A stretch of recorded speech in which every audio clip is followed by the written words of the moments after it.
Hi, thank you for your interest in Sibe. And if you're a current customer, we appreciate you and thank you for your continued support. In this video, I'll be discussing bill of materials. On the screen, you'll see that going through and looking at my files, um, with any assembly you check in, we're automatically going to create a basic bill of material.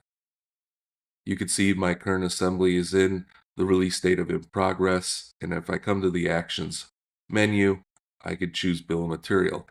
And like I said, it's a basic bill of material to start. You have the different levels that are set, our file names, and the quantity of each.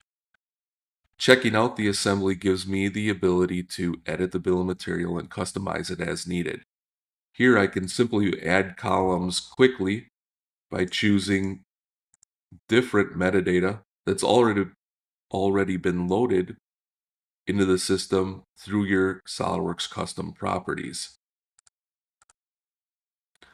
Also, blank columns can be added. So if you want to add something to the bill of materials such as cost, something you might not want to manage in your SolidWorks files, you could still add that and add values as needed. The same goes for custom rows as well. Maybe you need to add things that you just don't model, like grease, and you want to give that a quantity, something other than just a single number.